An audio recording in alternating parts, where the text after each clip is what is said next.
Shalom Bapak Ibu Saudara yang terkasih, selamat hari Minggu, selamat beribadah. Puji Tuhan kita kembali boleh datang di tempat ini. Kita mau naikkan syukur kita, pujian dan penyembahan kita buat Tuhan Yesus. Mari kita satu di dalam doa.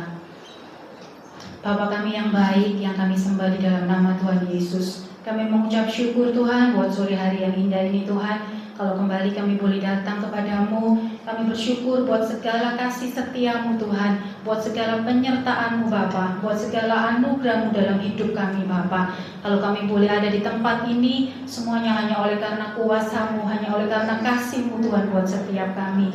Karena itu Tuhan, kami mau naikkan setiap pujian syukur kami di hadapan Tuhan. Kami percaya Engkau Allah yang hadir atas setiap pujian kami Tuhan. Dan kami percaya kalau Engkau hadir, Engkau akan memberkati setiap kami Bapa. Yang sakit disembuhkan, yang susah dihiburkan, yang mendapatkan masalah persoalan Tuhan, berikan jalan keluar yang terbaik Tuhan. Dan kami pulang tidak seperti kami datang Tuhan. Kami pulang boleh membawa sukacita kemenangan yang besar yang daripada Tuhan. Terima kasih Tuhan Yesus, terima kasih Tuhan berkati ibadah kami pada hari ini sehingga boleh menjadi berkat buat setiap kami. Terima kasih Tuhan, hanya di dalam nama Tuhan Yesus Kristus. Haleluya. Haleluya. Kami bersyukur Tuhan sebab Engkau baik. Sebab kasih setia-Mu Tuhan kekal selama-lamanya. Sebab kebaikan-Mu tidak pernah hilang dalam kehidupan kami Tuhan. Terima kasih Bapa, terima kasih. Sungguh hati kami bersyukur kami punya Allah seperti Engkau Tuhan. Allah yang sungguh sangat mengasihi kami. Syukur, terima kasih Bapa. Yesus, Kau sungguh baik. Yesus, nama-Mu indah. Yesus, ku cinta Kau selalu, ku tinggi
mau memujimu, ku selalu pujimu, ku mau menyembahmu, ku selalu sembahmu, kau yang layak terima semua pujian, kemuliaan hanya bagi Tuhan.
kita mau siapkan hati kita. Haleluya. Syukur Tuhan. Kita mau belajar lagu ini, saudara. Haleluya, Yesus.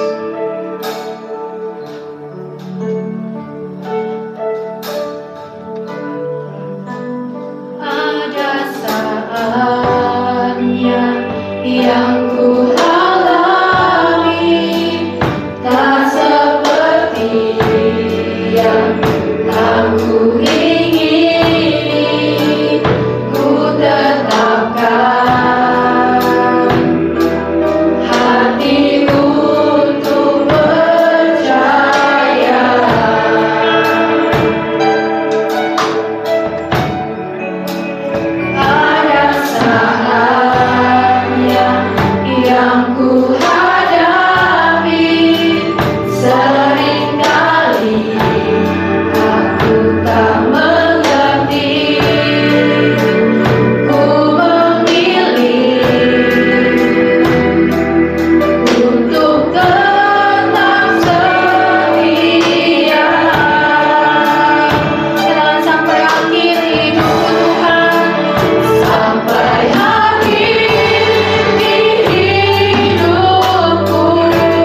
Bapa di surga, inilah kerinduan kami. Biarlah kami boleh menjadi hamba-Mu yang setia sampai pada akhir hidup kami.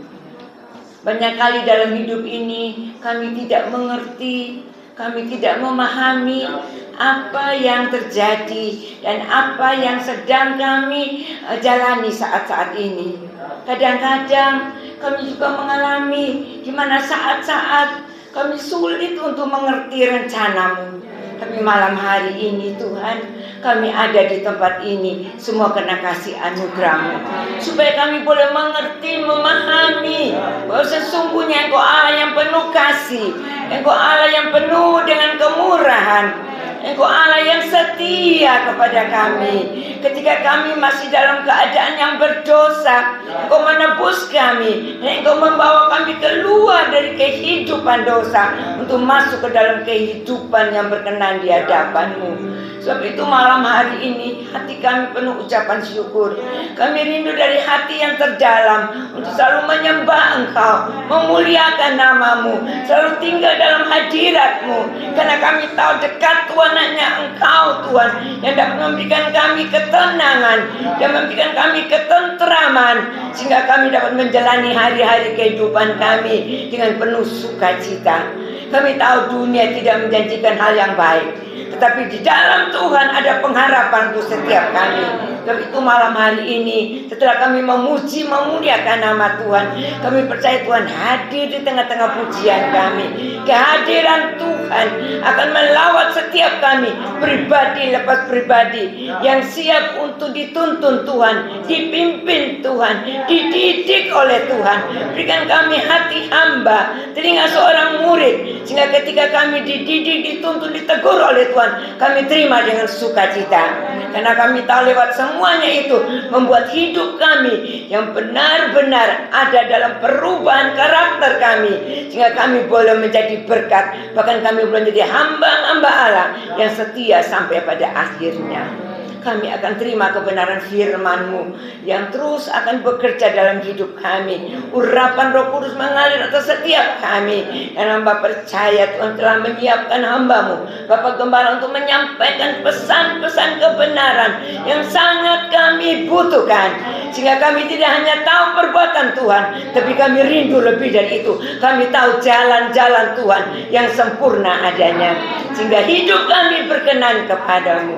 Sekali lagi, berikan kami hati yang lembut, hati yang siap dikerjakan, sehingga malam hari ini kami benar-benar menikmati berkat yang khusus yang boleh kami nikmati sepanjang umur hidup kami lewat kebenaran firman Tuhan. Berfirmanlah Tuhan, kami siap untuk menerimanya. Di dalam nama Tuhan Yesus Kristus, semua yang siap terima kebenaran firman Tuhan, dengan iman kita berkata, amin. Puji Tuhan. Silakan duduk kembali. Silakan duduk kembali. Shalom Bapak Ibu Saudara yang kasih Tuhan. Malam ini sama-sama kita akan belajar kebenaran firman Tuhan. Judul perenungan firman Tuhan pada hari ini adalah menghadapi tantangan hidup. Sekali lagi, menghadapi tantangan hidup. Ya, di dalam kehidupan ini memang meskipun kita sudah menjadi umat-umat Tuhan, tidak berarti kita tidak akan mengalami tantangan ataupun kesulitan. Tidak demikian. Ya, karena Tuhan memang tidak pernah berjanji kalau sudah jadi umat Tuhan semua berjalan mulus. Tidak seperti itu. Ya, Alkitab tidak berkata demikian. Tetapi ketika kita jadi umat Tuhan, tetap ada kalanya Tuhan izinkan tantangan, kesulitan kita hadapi. Nah, bagaimanakah sikap kita ketika kita menghadapi tantangan di hidup ini? Ketika kita menghadapi kesulitan di hidup ini? Sikap kita, respon kita ketika kita menghadapi tantangan itu akan menentukan masa yang akan datang, menentukan hari depan kita. Jadi hari depan yang baik, hari depan yang indah, hari depan yang penuh harapan, atau sebaliknya, ditentukan oleh sikap kita, respon kita saat kita menghadapi tantangan hidup. Nah, karena itu mari kita akan belajar bersama bagaimanakah seharusnya sikap umat Tuhan ketika menghadapi tantangan di hidup ini. Ada 3 sikap penting yang harus dimiliki oleh umat Tuhan. ketika menghadapi tantangan atau kesulitan dalam hidup ini. Yang pertama, saudara, sikap yang penting yang pertama, sikap awal ketika umat Tuhan menghadapi tantangan dalam hidup ini adalah jangan menjauh dari Tuhan. Karena seringkali ada umat Tuhan, ya, entah disadari atau tidak disadari, ketika mengalami tantangan kesulitan dalam hidup ini, mereka mulai menjauh dari Tuhan. Mungkin hatinya kecewa, atau mungkin pikiran hatinya terbawa oleh masalah yang sedang dihadapi, sehingga tanpa disadari atau disadari mereka mulai jauh dari Tuhan. Sungguh sangat disayangkan. Ketika umat Tuhan menjauh dari Tuhan, maka akhirnya umat Tuhan tidak akan bisa menghadapi tantangan hidup dengan benar, dengan sikap respon yang benar, karena apa? Jauh dari Tuhan. Tuhan justru ingin supaya ketika kita menghadapi tantangan di hidup ini, kita semakin dekat kepada Tuhan, ya. Nah, kalau kita dekat Tuhan, saudaraku, setidaknya ada 3 hal yang kita dapatkan. Yang pertama, kalau kita dekat Tuhan, maka ada ketenangan. Mazmur 62 di ayat yang kedua, ini ayat yang sudah sangat terkenal, dikatakan hanya dekat Allah saja aku tenang. Dekat Allah saja, ya, kata saja berarti tidak ada yang lain. Jadi kalau Bapak Ibu Saudara dan saya memutuskan untuk dekat kepada Tuhan, maka ketenangan itu akan hadir dalam hati dan hidup kita. Meskipun ada tantangan, meskipun ada kesulitan sedang kita hadapi, tapi kalau kita jauh dari Tuhan, yang ada itu bukan ketenangan, tapi justru sebaliknya, pikiran yang kacau, kekhawatiran, ketakutan, kecemasan, dan sebagainya. Ya, hasil yang pertama kalau kita dekat Tuhan, kita akan mendapat ketenangan. Yang kedua, kalau kita dekat Tuhan, bukan hanya dapat ketenangan, tapi kita juga dapat perlindungan. Mazmur 91, kita akan lihat ya, Mazmur 91 di ayat yang pertama mulai. Mazmur pasal 91 di ayat yang pertama mulai, perikopnya berjudul dalam lindungan Allah. Orang yang duduk dalam lindungan yang maha tinggi dan bermalam dalam naungan yang maha kuasa akan berkata kepada Tuhan, tempat perlindunganku dan kubu pertahananku, Allahku yang kupercayai, sungguh Dialah yang akan melepaskan engkau dari jerat penangkap burung, dari penyakit sampar yang busuk. Dengan kepaknya ia akan melindungi engkau, di bawah sayapnya engkau akan berlindung. Kesetiaannya ialah perisai dan pagar tembok. Lompat ayat 14. Sungguh hatinya melekat kepadaku. Melekat berarti dekat Tuhan, ya, sehingga hatinya melekat kepada Tuhan. Maka aku, Tuhan, akan meluputkannya. Aku akan membentenginya, sebab ia mengenal namaku. Yang kedua, orang yang dekat Tuhan, kalau yang pertama ada ketenangan. Meskipun ada kesulitan, ada tantangan, tapi dia bisa tenang. Yang kedua, orang yang dekat Tuhan, dia akan ada dalam perlindungan Tuhan. Iblis berusaha untuk menjatuhkan dan menghancurkan umat Tuhan dengan berbagai macam serangan, supaya umat Tuhan semakin terpuruk, semakin hancur. Tapi kalau Bapak Ibu Saudara saya sebagai umat Tuhan, waktu ada tantangan kesulitan, kita tetap memutuskan aku mau dekat Tuhan, ya. Maka bukan hanya ketenangan yang kita dapatkan, payung perlindungan Tuhan ada atas kita. Sehingga iblis mau menyerang, mau menghancurkan lebih lagi tidak bisa. Kita ada dalam payung perlindungan Tuhan. Tapi sebaliknya kalau kita menjauh dari Tuhan, payung perlindungan itu lepas dari hidup kita. Waktu iblis membisikkan panah api, dengan mudah mengenai kita, dengan mudah melukai kita, dengan mudah menghancurkan kita. Karena apa? Tidak ada payung perlindungan Tuhan. Ya, jadi yang kedua, orang yang dekat Tuhan hasilnya dia dapat perlindungan. Dia ada di bawah payung perlindungan Tuhan. Yang ketiga, ketika kita dekat Tuhan, maka hasil yang ketiga adalah kita akan mendapatkan tuntunan, bimbingan di dalam kehidupan. Mazmur pasal 25 di ayat yang ke-12. Mazmur pasal yang ke-25 di ayat yang ke-12. Siapakah orang yang takut akan Tuhan? Nah, ini kalimat tanya ya. Tuhan rindu, Tuhan mencari. Siapa umat Tuhan yang takut akan Tuhan? Kata takut akan Tuhan bukan ketakutan, bukan hidup dalam ketakutan, bukan. Tapi berulang kali kita sudah tahu takut akan Tuhan berarti menghormati Tuhan, menghargai Tuhan. Siapakah orang yang takut akan Tuhan? Kepadanya, kepada orang umat Tuhan yang takut akan Tuhan, Tuhan menunjukkan jalan yang harus dipilihnya. Bukankah dalam hidup ini ada banyak jalan, ada banyak pilihan? Ketika kita ada kesulitan, ada tantangan, ya mungkin teman kita memberikan saran, memberikan nasihat, oh kamu lakukan ini. Keluarga kita berikan saran, berikan nasihat, kamu lakukan ini. Ada banyak pilihan saran ya yang diberikan, nasihat yang diberikan. Nah kita bingung, mana yang harus saya lakukan? Tapi kalau kita takut akan Tuhan, menghormati Tuhan, karena kita dekat kepada Tuhan, kita takut akan Tuhan, kita menghormati Tuhan, maka dikatakan kepada umat Tuhan yang seperti ini, Tuhan akan menunjukkan jalan yang harus dipilihnya. Kalau Tuhan tunjukkan jalan, akhirnya kita tahu, oh ini jalan yang harus saya pilih, jalan yang harus saya tempuh. Ya, kalau kita pakai akal pikiran kita bisa salah. Ingat kisahnya Lot ya. Lot pakai akal pikirannya, dia memilih daerah Sodom Gomora dan sekitarnya yang dikatakan seperti taman Tuhan. Tetapi justru di tempat itulah Lot dan keluarganya hancur. Tapi orang yang takut akan Tuhan, yang berarti orang yang dekat Tuhan, dia takut akan Tuhan, menghormati Tuhan, Tuhan akan menunjukkan jalan yang harus dipilih oleh umat Tuhan yang takut akan Tuhan, yang dekat Tuhan.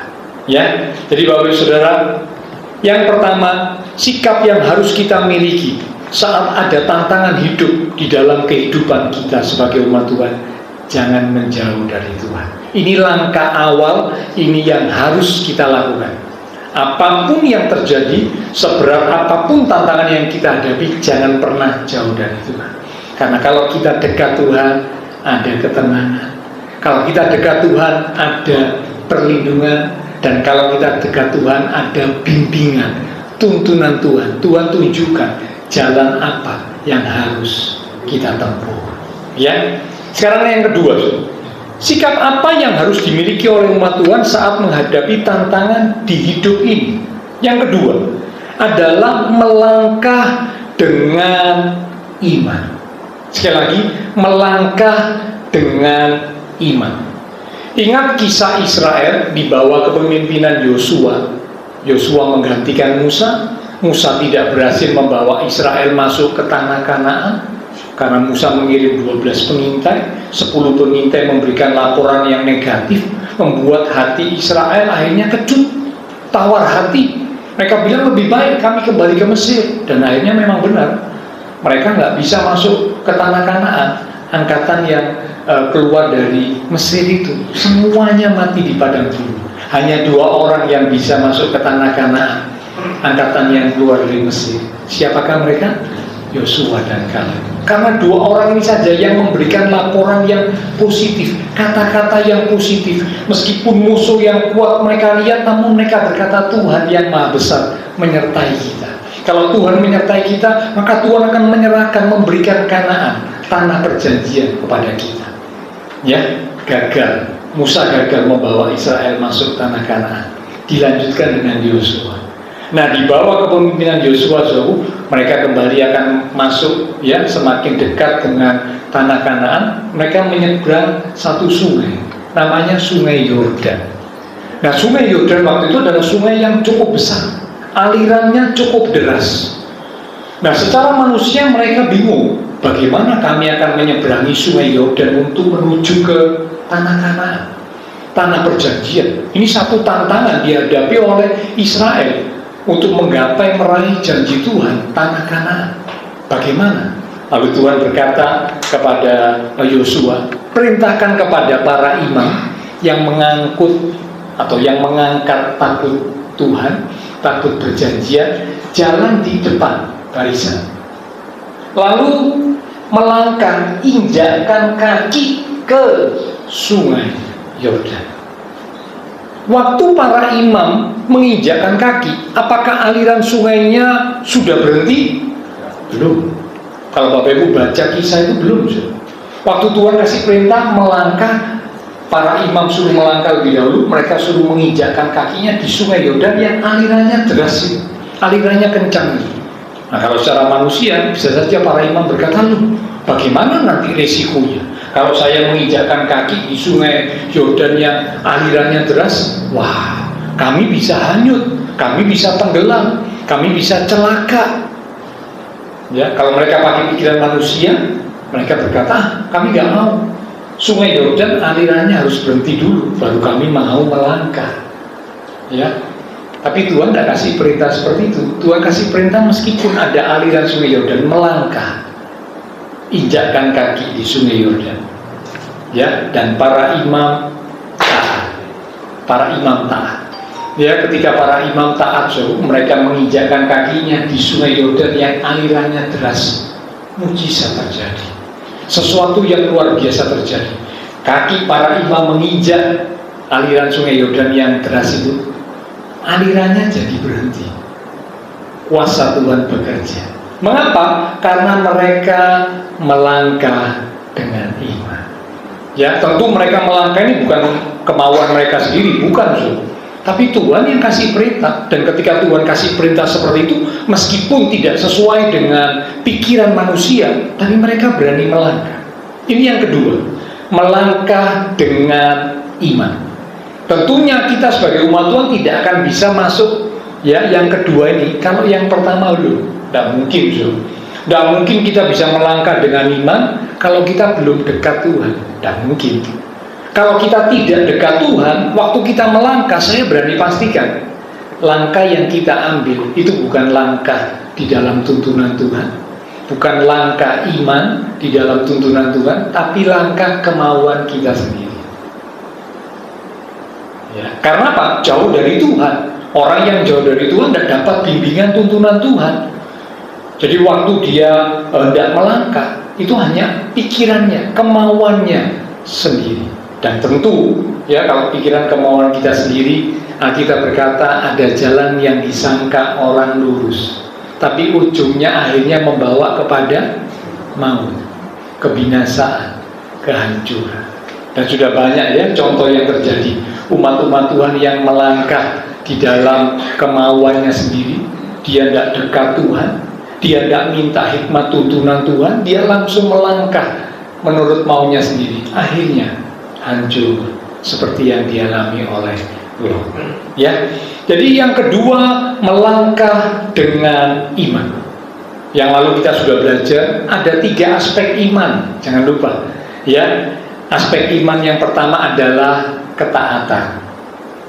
Iman tanpa ketaatan kosong, sia-sia. Aspek iman yang kedua adalah pengharapan. Iman disertai dengan pengharapan.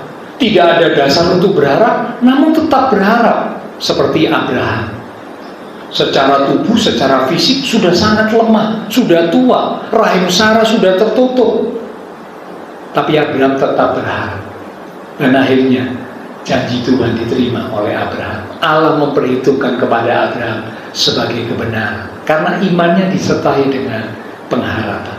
Dan yang ketiga, iman harus disertai dengan penyerahan. Ya, ketika Tuhan minta Ishak dipersembahkan sebagai korban bakaran kepada Tuhan, Abraham tidak menolak, meskipun hatinya berat. Bagaimana tidak berat? Ini anak yang ditunggu-tunggu sekian lama, didapat di usia yang sangat lanjut, sekarang sudah dapat anak perjanjian, diminta oleh Tuhan untuk dipersembahkan kepada Tuhan. Wow, tentu sesuatu yang sangat berat bagi Abraham. Tapi Abraham dengan hati yang mengasihi Tuhan, dia berangkat menuju ke tempat yang ditunjukkan oleh Tuhan. Dia tidak menyayangkan, ya, memberikan atau mempersembahkan Ishak sebagai korban bakaran. Ini menunjukkan iman yang disertai dengan penyerahan. Tapi Tuhan ternyata tidak kejam. Tuhan itu tidak jahat, so. Tuhan cuma menguji, ngetes Abraham. Sebagaimana penyerahan Abraham, iman Abraham kepada Allah, iman yang disertai dengan penyerahan. Abraham lulus ujian. Ishak tidak jadi, ya, Tuhan bilang stop. Ada domba yang menggantikan Ishak yang dipersembahkan sebagai korban bakaran. Ya, jadi 3 aspek iman harus dimiliki: ketaatan, pengharapan, penyerahan. Oke, sekarang yang ketiga. Jadi yang pertama, sikap penting, sikap awal yang harus dimiliki oleh setiap umat Tuhan adalah jangan menjauh dari Tuhan. Tetap dekat Tuhan. Seberat apapun, sesulit apapun tantangan yang kita hadapi, tetap kita katakan kepada diri kita, aku harus dekat Tuhan. Karena hanya dekat Tuhan ada ketenangan. Hanya dekat Tuhan ada perlindungan. Dan hanya dekat Tuhan ada bimbingan, ada tuntunan. Tuhan tunjukkan jalan yang harus kita tempuh. Yang kedua, dikatakan setelah kita dekat Tuhan, yang kedua sekarang melangkah. Tuhan kan sudah kasih bimbingan, Tuhan kasih tuntunan. Nah, sekarang melangkah dengan iman. Iman yang disertai ketaatan, iman yang disertai pengharapan, dan iman yang disertai dengan penyerahan. Sekarang yang ketiga, yang terakhir. Kalau kita sudah tidak menjauh dari Tuhan, kita dekat Tuhan, bagus. Yang kedua, kita sudah belajar melangkah dengan iman, bagus. Sekarang yang ketiga, nikmati kehidupan yang kita jalani. Nikmati kehidupan yang kita jalani. Apa maksudnya Pak menikmati kehidupan? Ada kalanya kita sudah melangkah dengan iman sesuai dengan petunjuk Tuhan, namun belum terjadi apa-apa. Ada kalanya seperti itu. Ya, saudara ingat waktu Nabi Elia, ya, disuruh untuk menyampaikan pesan kepada Ahab akan turun hujan. Karena waktu itu masa kekeringan yang sangat panjang, kurang lebih 3,5 tahun masa kekeringan. Ya. Nah, kemudian Tuhan kasih perintah kepada Nabi Elia, katakan kepada Ahab akan turun hujan. Nah, waktu Elia sudah mengatakan kepada Ahab akan turun hujan, lalu Elia melihat, loh, kok belum ada apa-apa ya? Nggak ada tanda-tanda mau turun hujan, nggak ada. Elia berdoa. Elia suruh lagi bujangnya lihat di langit, nggak ada tanda apa-apa. Sampai beberapa kali itu terjadi, jauh ya. Elia berdoa, bujangnya disuruh melihat tanda di langit, nggak ada apa-apa. Doa lagi, suruh bujangnya lihat, nggak ada apa-apa. Sampai beberapa kali. Dan kali yang terakhir, waktu bujangnya disuruh melihat ke langit, bujangnya ngomong, ada awan yang kecil sebesar kurang lebih telapak tangan. Elia bilang, wah puji Tuhan, hujan akan turun. Jadi itu tidak langsung. Melalui beberapa kali Elia berdoa, dan berdoa. Ada kalanya mungkin di hidup ini juga seperti itu. Kita sudah berdoa, kita percaya, kita melangkah di dalam tuntunan Tuhan dengan iman percaya, namun sepertinya belum ada tanda-tanda titik terang, tanda-tanda pertolongan Tuhan dinyatakan dalam hidup kita, kok belum ada? Wah, bagaimana ini ya?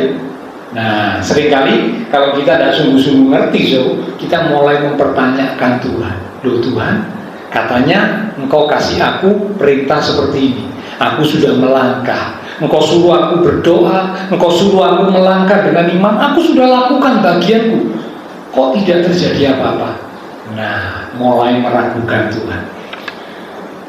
Kalau kita menyadari ya bahwa ada kalanya Tuhan izinkan waktu Tuhan ya tidak langsung terjadi dalam hidup kita. Pertolongan Tuhan gak langsung sekejap itu terjadi. Ada proses, ada waktu, ada penantian yang harus kita alami. Tuhan mau lihat apakah kita tetap percaya, apakah kita tetap menantikan Tuhan. ya, atau kita mulai meragukan Tuhan. Tuhan rindu supaya kita menunggu waktu Tuhan, saatnya Tuhan menyatakan pertolongan. Pertolongan Tuhan selalu dinyatakan tepat waktu, tidak pernah terlambat, namun juga tidak terlalu cepat. Nah, kalau kita manusia, sejujurnya saudara, kita pasti menginginkan kalau kita mengalami sesuatu yang sulit, ya, tantangan, segera dong Tuhan, langsung, kalau bisa saat ini, detik ini, langsung Tuhan tolong saya. Kalau kita sih manusia pasti inginnya begitu, saudara, langsung, segera, instan. Namun di kenyataan hidup tidak seperti itu. Ada kalanya Tuhan menunda, tapi tidak terlambat, tidak terlalu cepat, namun juga tidak terlambat. Tepat waktu Tuhan menyatakan pertolongan. Tuhan menunda dengan satu maksud, ada sesuatu yang Tuhan mau kerjakan dalam hidup kita. Ingat kisahnya Lazarus, ya, Lazarus sakit. Marta dan Maria kirim kabar kepada Tuhan Yesus, ya, supaya Tuhan Yesus segera datang. Harapan Marta dan Maria kalau Tuhan Yesus datang, Tuhan berdoa buat Lazarus, Lazarus sembuh. Namun Alkitab mencatat Tuhan Yesus sengaja menunda, ya, ditunda sampai kurang lebih 2 hari. Lazarus yang sakit akhirnya mati. Secara manusia terlambat. Dan memang itu yang ada di pikiran Marta dan Maria, saudara-saudara Lazarus. Waktu Tuhan Yesus sampai di rumah mereka, Marta dan Maria dalam kondisi yang sangat sedih karena Lazarus saudaranya sudah mati. Ya, Marta dan Maria berkata, "Guru, engkau terlambat. Seandainya engkau datang lebih awal, lebih cepat, saudaraku Lazarus tidak akan mati." Nah, kadang kita juga berpikir demikian, Tuhan, mengapa engkau terlambat menolong aku? Mengapa engkau tidak segera menyatakan pertolonganmu? Padahal aku sudah berdoa, aku sudah melangkah dengan iman, aku sudah percaya, aku sudah mengandalkan Tuhan. Tapi kenapa pertolongan tidak kunjung tiba? Tidak ada tanda-tanda titik terang, ya. Nah, Tuhan rupanya melatih kita, melatih iman kita, melatih supaya kita bisa belajar bersyukur, ya. Meskipun ada tantangan, masalah, kesulitan, Tuhan mau lihat bisa nggak bersyukur. Kalau kita lihat orang-orang di sekitar kita, ada banyak orang yang hidupnya lebih sulit dari kita. Ya, kalau mungkin Bapak Ibu Saudara ada yang hadapi tantangan persoalan ekonomi, ya, mungkin kita merasa, wah, keadaan saya ini paling berat, Pak. Masalah ekonomi yang saya hadapi paling berat. Tapi kalau kita memperhatikan, ternyata di sekitar kita, di sekeliling kita, ada orang yang masalahnya lebih besar, lebih berat dari kita. Kita masih bisa makan, kita masih ada rumah yang kita tinggali, ya, walaupun mungkin rumah sederhana, tapi ada rumah. Ada orang lain yang tidak punya rumah, tidurnya sampai di kolong jembatan. Mau makan, tidak bisa makan, sampai bingung, ya, cari ini apa, restoran-restoran, bukan mau beli makanan, bukan, memungut sisa-sisa makanan yang tidak habis diambil untuk bisa dimakan, karena tidak tahu mesti makan apa, tidak bisa beli, tidak bisa bayar, tidak bisa belanja. Tapi puji Tuhan, kita masih bisa belanja, kita masih bisa makan, ya. Jadi kalau kita lihat sekitar kita, kita lihat keadaan orang-orang di sekeliling kita, ternyata ada orang-orang yang hidupnya lebih berat, lebih sulit dari kita. Nah, kalau kita sadarkan hal itu, tidak ada alasan untuk kita tidak bisa bersyukur meskipun ada tantangan kesulitan hidup kita. Kita akan bisa bersyukur jikalau kita percaya bahwa Allah turut bekerja di dalam segala perkara, di dalam segala hal untuk mendatangkan kebaikan bagi kita, termasuk saat tantangan kita hadapi belum ditolong Tuhan, belum terjawab doa-doa kita, belum terkabul kerinduan kita. Allah turut bekerja untuk mendatangkan kebaikan bagi kita umatnya yang mengasihi Dia. Rupanya Allah sedang mengikis, memproses hidup kita. Mungkin ada hal yang kurang baik, kurang berkenan oleh Tuhan melalui hal itu ingin dikikis, supaya hidup kita jadi semakin indah dan berkenan di hadapan Tuhan. Ya, hidup akan jadi indah jikalau kita bisa bersyukur. Nah, kalau kita bisa bersyukur, kita bisa menikmati hidup ini. Meskipun ada tantangan, kita akan bisa berkata, Tuhan terima kasih, aku punya Tuhan Yesus, Tuhan yang baik, Tuhan yang tidak pernah meninggalkan aku. Itu jadi jaminan buat aku. Tantangan ada di depanku, tapi aku punya Tuhan yang baik. Aku akan nikmati hidupku, jalani hidupku bersama dengan Tuhan yang baik. Aku percaya Tuhan yang baik itu pasti akan menyertai aku. Tuhan yang baik itu tidak pernah meninggalkan aku. Tuhan yang baik itu akan memberikan kekuatan kepadaku. Tuhan yang baik itu juga akan memberikan pertolongan kepadaku tepat pada waktunya. Sehingga kita bisa menikmati kehidupan ini, meskipun ada tantangan.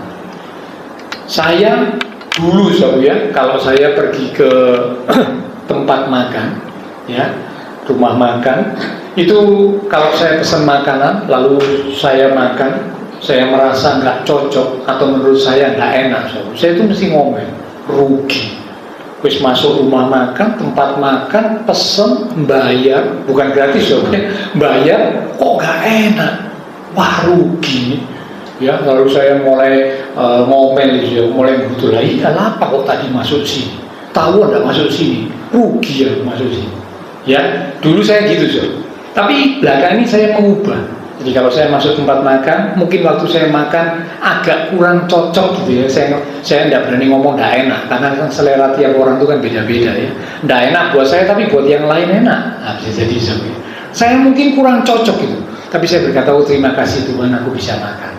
Aku nikmati makanan ini meskipun tidak cocok, karena ini adalah berkat Tuhan.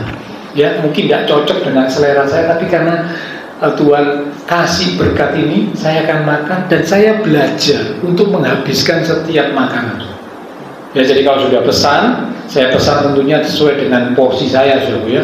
Kalau tahu kemampuan makannya cuma 1 piring, ya jangan pesan 2 piring, ya.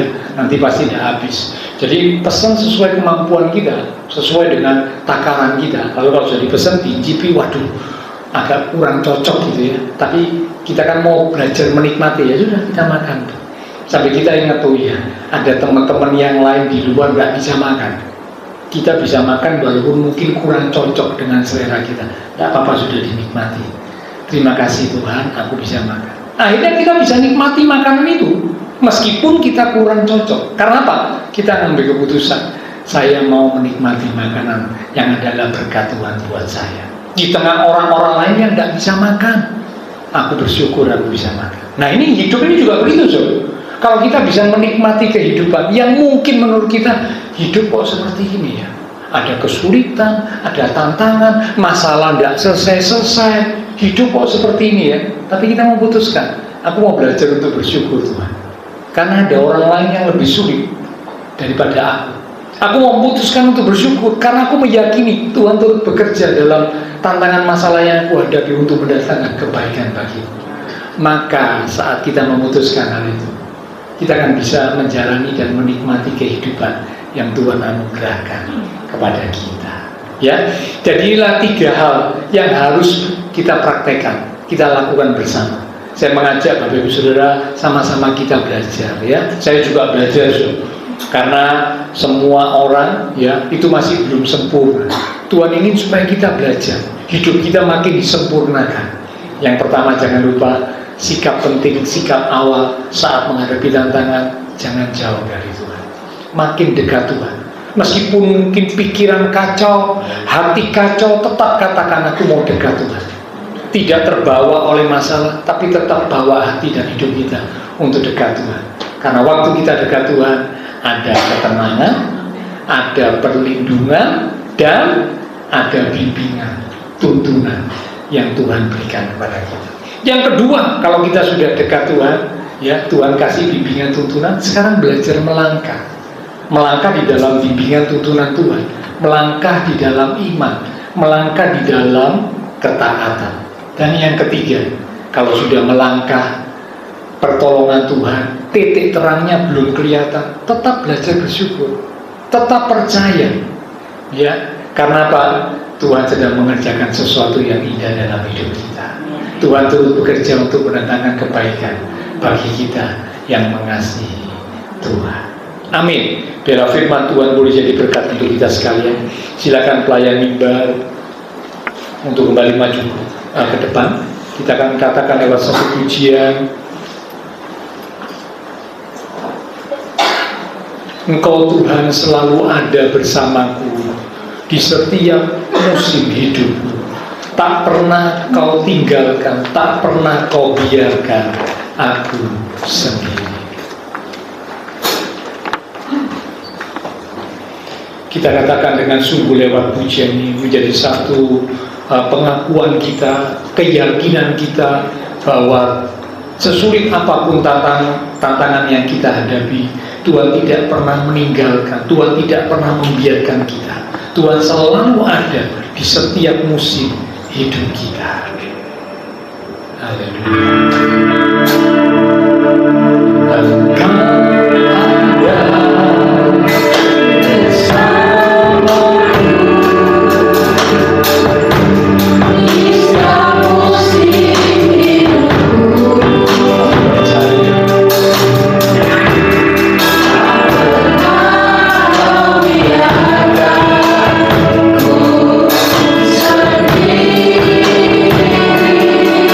Kekuatan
firman Tuhan datang kepada setiap kami sebagai umat-umat Tuhan saat kami menghadapi tantangan masalah kesulitan dalam hidup ini. Karena memang Tuhan tidak pernah berjanji kalau kami jadi umat Tuhan semua selalu akan berjalan dengan baik lancar. Tuhan tidak pernah berjanji demikian. Ada kalanya Tuhan izinkan tantangan masalah kesulitan terjadi dalam hidup kami. Bagaimanakah sikap kami menghadapi tantangan masalah kesulitan? Itu akan menentukan kami akan meraih kemenangan atau tidak.